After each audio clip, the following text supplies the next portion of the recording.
आज की इस वीडियो में हम डिस्ट्रीब्यूशन चैनल प्रॉफिटेबिलिटी पे एक प्रॉब्लम को सॉल्व करेंगे।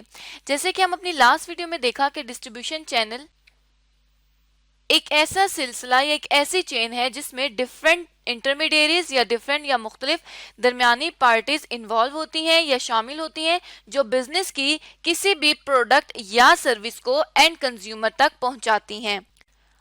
और एंड कंज्यूमर वो बंदा होता है जिसने आखिर में उस प्रोडक्ट को यूटिलाइज करना होता है या इस्तेमाल करना होता है। तो इस तरह से किसी भी गुड या सर्विस को एंड कंज्यूमर तक पहुंचाने में जितनी दरमियानी पार्टीज इन्वॉल्व होती हैं उसकी चेन को हम डिस्ट्रीब्यूशन चैनल कहते हैं। और इन चैनल्स की प्रॉफिटेबिलिटी को मैयर करने को, इन चैनल्स की मुनाफा मंदी करने को हम कहते हैं डिस्ट्रीब्यूशन चैनल प्रॉफिटेबिलिटी। जैसे लेट सपोज एक कंपनी है एबीसी कंपनी जो चॉकलेट्स मैन्युफैक्चर कर रही है और उस चॉकलेट्स को वो एंड कंज्यूमर तक डिफरेंट वेज से पहुंचाती है, जिसमें हमारे पास एक जो वे है वो है इंटरनेट। लोग इंटरनेट से ऑर्डर करते हैं, शॉप्स पे जाके खरीदते हैं, कुछ होलसेलर से खरीदते हैं और कुछ यहाँ पे जो डिस्ट्रीब्यूट की जाती है चॉकलेट्स वो कॉल्स के थ्रू डिस्ट्रीब्यूट की जाती है। अब ये देखना है कि ऑर्गेनाइजेशन में कौन सा डिस्ट्रीब्यूशन चैनल सबसे ज्यादा फायदेमंद है और कंपनी को सबसे ज्यादा प्रॉफिट देता है, जिसमें इंटरनेट, शॉप, होलसेल और कॉल्स हैं। तो अब इनमें से हमने देखना है कि कौन सा चैनल ज्यादा मुनाफा देता है, उस चैनल को सिलेक्ट करना है। तो इस तरह से डिस्ट्रीब्यूशन चैनल की प्रॉफिटेबिलिटी को एनालाइज करने के लिए ऑर्गेनाइजेशन इन स्टेप्स को फॉलो करती है, जिसमें से अब सबसे पहले फंक्शनल एक्सपेंसेस को आइडेंटिफाई करना है, फिर असाइन करना है उन एक्सपेंसेस को तमाम चैनल्स को जिन चैनल्स के थ्रू प्रोडक्ट्स एंड कंज्यूमर तक जा रही हैं, फिर प्रॉफिट एंड लॉस स्टेटमेंट को प्रिपेयर करके डिटरमिन करना है बेस्ट चैनल। और बेस्ट चैनल कैसे डिटरमिन करना है कि जिस चैनल का प्रॉफिट या नेट मार्जिन सबसे ज्यादा होगा उस डिस्ट्रीब्यूशन चैनल को ऑर्गेनाइजेशन चूज कर लेगी प्रोडक्ट को डिस्ट्रीब्यूट करने के लिए। तो आइए अब डिस्ट्रीब्यूशन चैनल प्रॉफिटेबिलिटी की प्रॉब्लम को देखते हैं। यहाँ पे हमारे पास जो कंपनी है वो कंपनी है प्लाज्मा कंपनी। प्लाज्मा कंपनी की रिक्वायरमेंट देखते हैं कि प्लाज्मा कंपनी क्या रिक्वायर कर रही है। तो प्लाज्मा कंपनी कहती है कि perform distribution channel analysis and select the best distribution channel for plasma company. Distribution channel का एनालिसिस करें और सिलेक्ट करें बेस्ट डिस्ट्रीब्यूशन चैनल। उसके लिए हमने क्या करना होगा कि नेट प्रॉफिट या नेट मार्जिन को कैलकुलेट करना होगा, जिसके लिए हमें तमाम डेटा दिया गया है प्लाज्मा कंपनी का। प्लाज्मा कंपनी है different variety of good quality gift and house hold products from around the world. उनके पास बेहतरीन किस्म के गिफ्ट हाउस होल्ड हैं जो पूरी दुनिया से उनके पास आते हैं। It then sells these products through mail orders and retail outlets। ये दो तरीके हैं इनके पास डिस्ट्रीब्यूट करने के लिए, एक है मेल ऑर्डर लेते हैं और दूसरा रिटेल आउटलेट्स के थ्रू अपने प्रोडक्ट्स को सेल करते हैं। Company receives mail order by post. Company mail order by post, telephone and internet, इन तीन जरियों से मेल ऑर्डर को रिसीव करती है। Retail outlets are either departmental store और प्लाज्मा ओन शॉप। या तो ये डिपार्टमेंटल स्टोर है उसके पास रिटेल आउटलेट में, या फिर प्लाज्मा की अपनी कुछ शॉप्स हैं। Following information given below. कुछ और इन्फॉर्मेशन नीचे दी गई है जिसमें रिटेल आउटलेट की कॉस्ट दी गई है और मेल ऑर्डर्स की कॉस्ट दी गई है, जिसमें एक्टिविटी दी गई है कि telephone queries, sale visits by sale staff, उसके अलावा शॉप ऑर्डर, पैकेजिंग और डिलीवरी शॉप्स की यहाँ पर एक्टिविटीज दी गई हैं, उनसे रिलेटेड कॉस्ट ड्राइवर्स दिए गए हैं, रेट दिया गया है डिपार्टमेंटल स्टोर के और ओन शॉप्स के यहाँ पर दिए गए हैं कि कितने कितने उनके कॉस्ट ड्राइवर्स हैं। तो इसके थ्रू हम इनकी कॉस्ट को फाइंड कर सकते हैं। ऐसे ही यहाँ पर एक और लाइन लिखी हुई है कि staffing cost for plasma own shop is 300,000। यहाँ पर इन कॉस्ट के अलावा, इन एक्टिविटीज की कॉस्ट के अलावा प्लाज्मा की ओन शॉप्स के लिए कुछ अलग स्टाफिंग कॉस्ट भी है जो कि 3 लाख रुपए की है। और फिर आती है मेल ऑर्डर कॉस्ट। ये तो अब हो गया कि एक जो डिस्ट्रीब्यूशन चैनल है कि जो रिटेल आउटलेट्स है उससे रिलेटेड कॉस्ट हमने देख ली। अब नेक्स्ट जो है वो मेल ऑर्डर के थ्रू जो ऑर्डर्स आते हैं उनकी हम कॉस्ट को देखते हैं।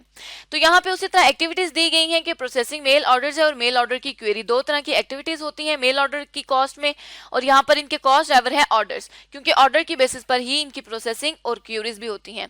तो यहाँ पर रेट गिवन है और नीचे दिया गया है एक और भी हमारे पास पैकेजिंग एंड डिलीवरी की एक्टिविटी, जिसपे कॉस्ट पर पैकेज 10 रुपीज है और 2 delivery number of deliveries package पर ऑर्डर यहाँ पर दिए गए हैं कि एक पैकेज में, एक डिलीवरी में कितने पैकेजेस होते हैं, और एक पैकेज की कॉस्ट तक दी गई है कि 10 रुपए है।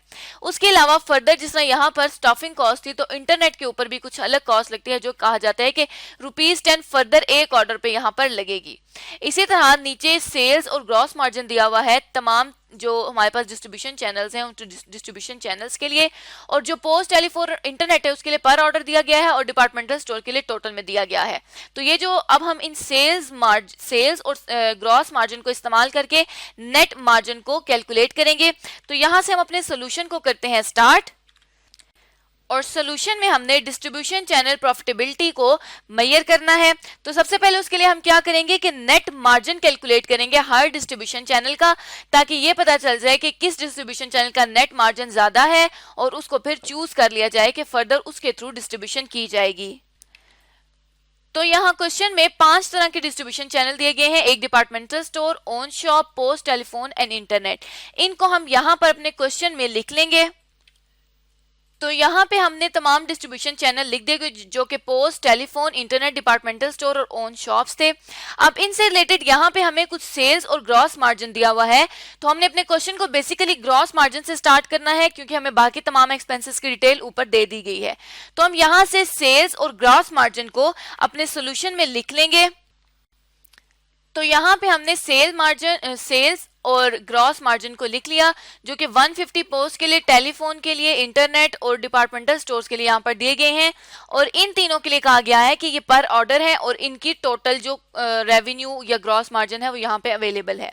अब ग्रॉस मार्जिन में से हम नॉर्मली क्या करते हैं कि अपने तमाम एक्सपेंसेस को लेस करते हैं, तो हमारे पास नेट मार्जिन आता है। अब इसमें सबसे पहले हम करते हैं आउटलेट की कॉस्ट को देखते हैं कि आउटलेट की क्या कॉस्ट है, और आउटलेट की कॉस्ट को इसमें सबसे पहले लेस करते हैं, फिर अदर मेल ऑर्डर की कॉस्ट को लेस करेंगे। तो आउटलेट की कॉस्ट के लिए सबसे पहले जो हम एक इंफॉर्मेशन को लेंगे वो ये होगी कि स्टाफिंग कॉस्ट जो है वो ओन कंपनी के लिए 300,000 रुपीज की है। तो यहाँ हम क्या लिख देंगे, सबसे पहले हम यहाँ पर स्टाफिंग की कॉस्ट लिख देंगे जो कि 300 के लिए सिर्फ ओन शॉप्स के लिए है। तो यहाँ पे हमने 300,000 रुपीज की कॉस्ट लिख दी जो कि सिर्फ ओन शॉप्स के लिए है प्लाज्मा कंपनी की। नेक्स्ट जो कॉस्ट हमारे पास आ जाएगी वो यहाँ पर हम एक्टिविटीज की बेसिस पर देख लेंगे कि नेक्स्ट जो एक्टिविटी है वो है टेलीफोन क्यूरी। तो टेलीफोन क्यूरी की बेसिस पे हम यहाँ पर कॉस्ट को लिख लेंगे, और टेलीफोन क्यूरी के लिए कहा जाता है कि रेट जो है वो 15 रुपीज पर कॉल है, और 40 कॉल्स आती हैं डिपार्टमेंटल स्टोर के लिए और 350 कॉल्स आती हैं ओन शॉप के लिए। तो अब इसके लिए हम क्या करेंगे कि यहां पर टेलीफोन क्यूरी की लिख देंगे कि 15 रुपए की एक कॉल है और 40 कॉल्स आती हैं डिपार्टमेंटल स्टोर के लिए। इसके लिए हम क्या करेंगे कि 15 को 40 से मल्टीप्लाई कर देंगे, और यहां के लिए हमने कहा था कि 350 कॉल्स हैं और एक कॉल की जो प्राइस है वो है 15 रुपीज। तो यहां पे हमारे पास आ गया टेलीफोन क्यूरी से रिलेटेड कॉस्ट। अब नेक्स्ट ऐसे ही हमने नेक्स्ट देखनी है कि sale visit by sale staff है जो कि 250 रुपीज एक विजिट के हैं, और 2 विजिट यहाँ पर डिपार्टमेंटल स्टोर में और 4 विजिट ओन शॉप में होते हैं। तो इसके लिए भी हम इसी तरह से कर देंगे कि सेल विजिट्स को यहाँ पर लिख लेंगे, और सेल विजिट्स के लिए कहा जाता है 250 और 250 इंटू 20। तो यहाँ पर 250 रुपीज का एक विजिट है और 2 विजिट हो रहे हैं डिपार्टमेंटल स्टोर के लिए। इसी तरह यहाँ पर 250 को 4 से मल्टीप्लाई कर देंगे क्योंकि 4 विजिट हो रहे हैं। ऐसे ही अब नेक्स्ट हम देख लेंगे कि शॉप ऑर्डर है, इसी तरह पैकेजिंग और डिलीवरी। शॉप ऑर्डर्स के लिए भी 20 रेट है और 25 ऑर्डर्स हैं, और यहां पर 150 ऑर्डर्स हैं। तो इसके लिए भी हम क्या करेंगे कि शॉप ऑर्डर के रेट से उसको मल्टीप्लाई करके लिख लेंगे। तो ये हमारे पास डिपार्टमेंटल स्टोर के लिए 500 रुपीज और ओन शॉप के लिए 3000 रुपीज आ गए। नेक्स्ट अब पैकेजिंग के लिए भी इसी तरह करेंगे कि 100 रेट है और 28 डिलीवरीज हैं और 150 डिलीवरीज हैं। तो यहां पे हम क्या करेंगे कि पैकेजिंग की कॉस्ट को भी एज इट इज लिख लेंगे, जिस तरह हम बाकी रेट के साथ ड्राइवर्स को मल्टीप्लाई करके लिखते आए हैं। तो हमारे पास डिपार्टमेंटल स्टोर की जो कॉस्ट आई वो 2800 की आ गई और ऑन शॉप के लिए 15,000 की आ गई। लास्ट जो हमारे पास कॉस्ट है वो है डिलीवरी टू शॉप्स और 150 रेट है और 28 एक ही केस में डिलीवरी है और सेकंड जो केस है ऑन शॉप उसमें 150 डिलीवरीज हैं। तो इसके लिए भी हम क्या करेंगे कि डिलीवरी टू शॉप पे यहाँ पर 150 इंटू 28 कर देंगे और नेक्स्ट में 150 इंटू 150 कर देंगे। तो ये हमारे पास कॉस्ट आ जाएंगी डिलीवरी टू शॉप की। अब यहाँ पर ये तो हमने अब देख लिया कि हमारे पास आउटलेट की कॉस्ट क्या आ गई है और हमने तमाम आउटलेट की कॉस्ट को यहाँ पर लिख दिया। नेक्स्ट जो हमारे पास कॉस्ट आएंगी वो आएंगी मेल ऑर्डर्स की कॉस्ट। अब इन कॉस्ट को लिखने के लिए हम अगली वीडियो में इसको तमाम अगली जो बाकी रह गई है कॉस्ट उनको इनकॉर्पोरेट करके नेट मार्जिन निकाल कर अपना डिस्ट्रीब्यूशन चैनल प्रॉफिटेबिलिटी एनालिसिस को कंप्लीट करेंगे।